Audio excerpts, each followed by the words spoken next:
Let's continue with our discussion of Discovered, Not Designed, by McClure.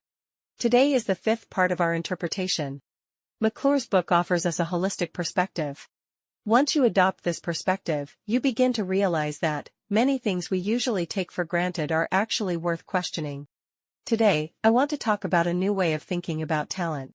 Have you noticed that, in many fields, there are amateurs, self-taught individuals, or people who took unconventional paths, so-called wild talents, whose skill and achievements surpass those of people with long years of formal training and elite credentials?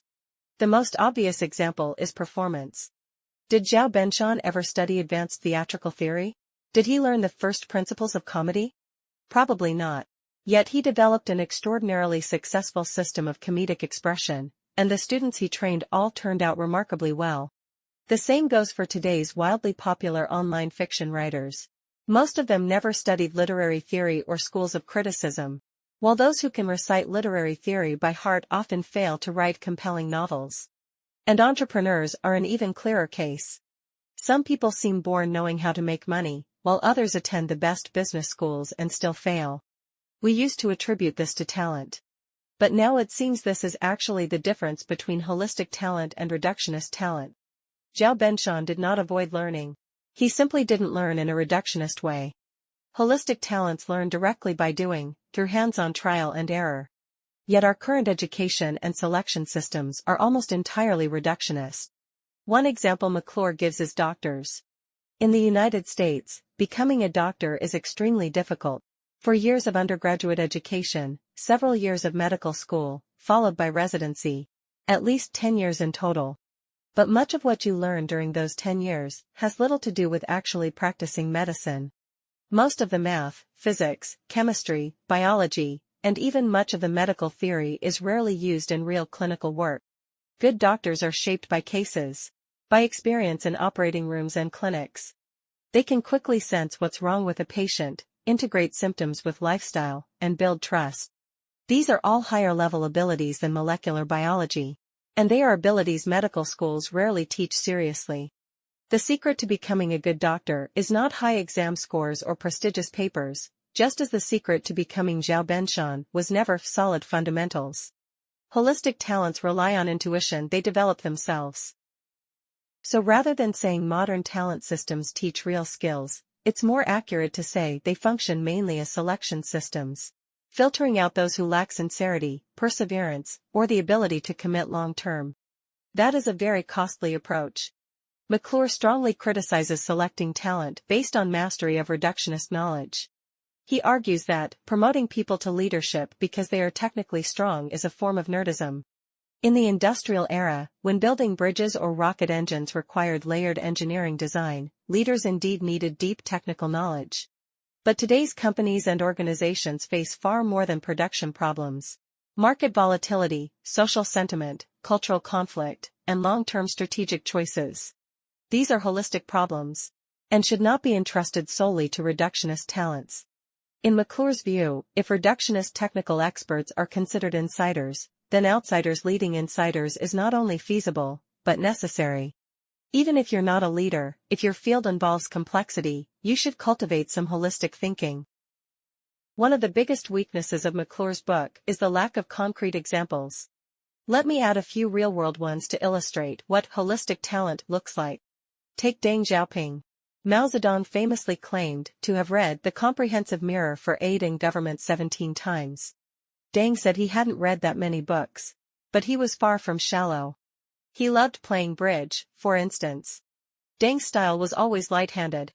He never fixated on details. But he understood direction. He knew what mattered, what China needed, and whom to befriend. These are the properties of a complex system.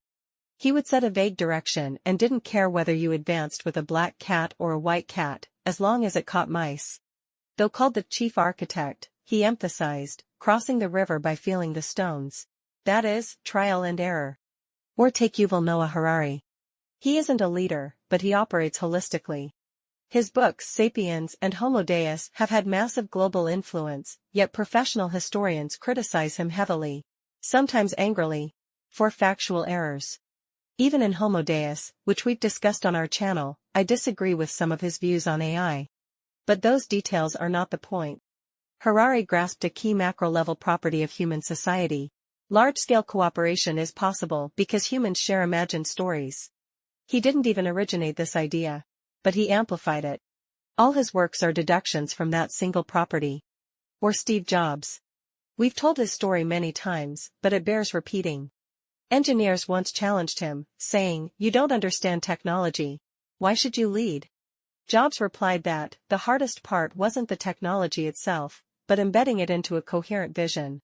The correct order is not starting from technology and asking how to sell it, but starting from user experience and reasoning backward to the technology. He clearly focused on holistic properties, not internal details. Properties over reasons. These people's true advantage was not detailed knowledge, but the unique intuition each had cultivated.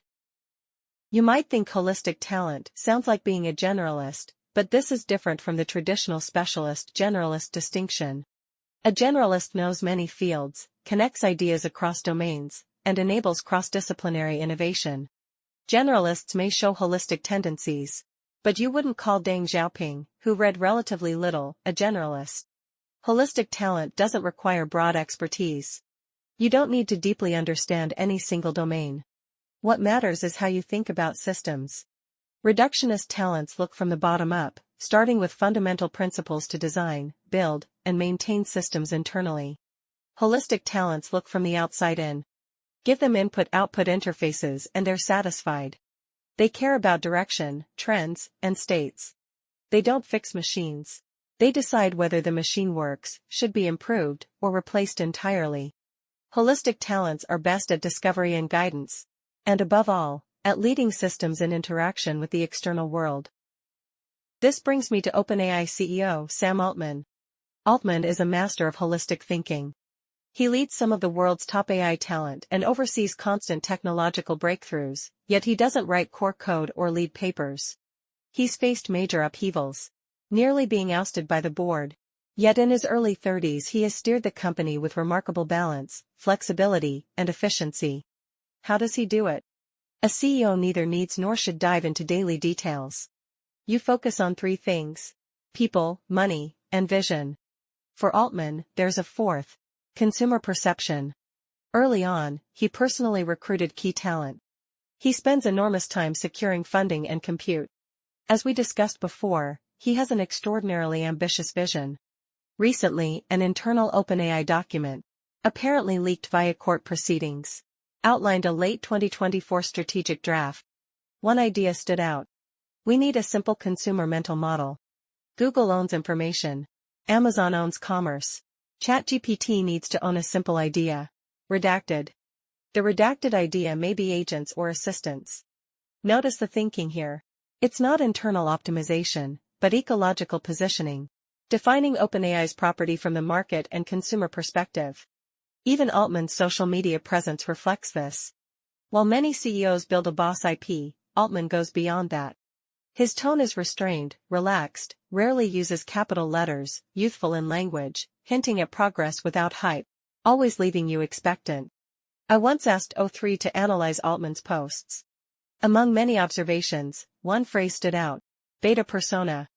Not alpha, not domineering, but exploratory, learning, even self-deprecating. For a company developing the most powerful AI, one many fear could be dangerous. This is the perfect posture. Understated yet confident, restrained yet in control. Altman's calibration is extraordinary. That's why I say other companies are strong, but OpenAI has something special. Under Altman, it feels like a living organism with personality. Isn't that holistic thinking at its extreme? Returning to McClure's critique, he argues that modern reductionist education systems form closed loops. I'd put it more bluntly. They resemble Ponzi schemes. Such systems cultivate and select people who score highly by internal standards, while ignoring whether those standards have any external value. Take piano training. The world doesn't need many pianists, yet countless children study piano. If they don't quit, the only career the system offers is becoming piano teachers, teaching the next generation. That's a closed loop. Performance isn't judged by audiences, but by teachers, who later become judges themselves. Internal feedback, disconnected from society. Many professional training systems function the same way. McClure even argues that fields like genetics form academic closed loops with little practical contribution to disease treatment. He goes further. Even IQ may be a Ponzi scheme. We select high IQ people through exams. They succeed. Society worships IQ. Exams select high IQ again. A circular argument. To find real talent, you must step outside the system. Natural selection operates through metamechanisms and group selection. Nature preserves vast numbers of average IQ individuals because they clearly serve a purpose. McClure advocates education that encourages students to build real things and experiment, rather than memorize details for exams.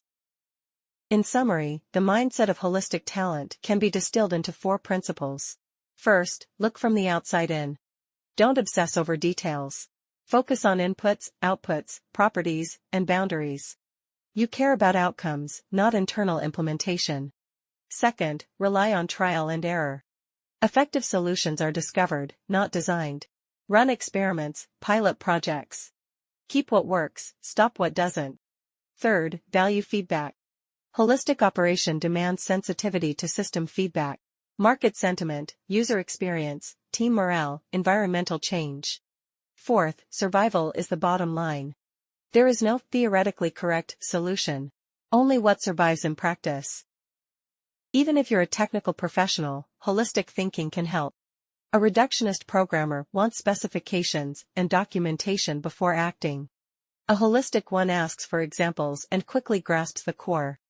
Reductionists demand clear requirements. Holists infer them through conversation. Holistic thinking helps you deal with uncertainty, ambiguity, contradiction, and change. You don't freeze when things are unclear. You try something. I believe holistic thinking is a lighter, freer way to work. Skipping details is a blessing. No internal friction, no obsessive struggle. Just agile movement, sharp perception, and flowing with reality. That's it for today's content. Thank you for watching, and I'll see you in the next video. If you feel there is value in this, please like, subscribe to this channel, and leave your thoughts or suggestions in the comments section. Let's grow together and read more good books.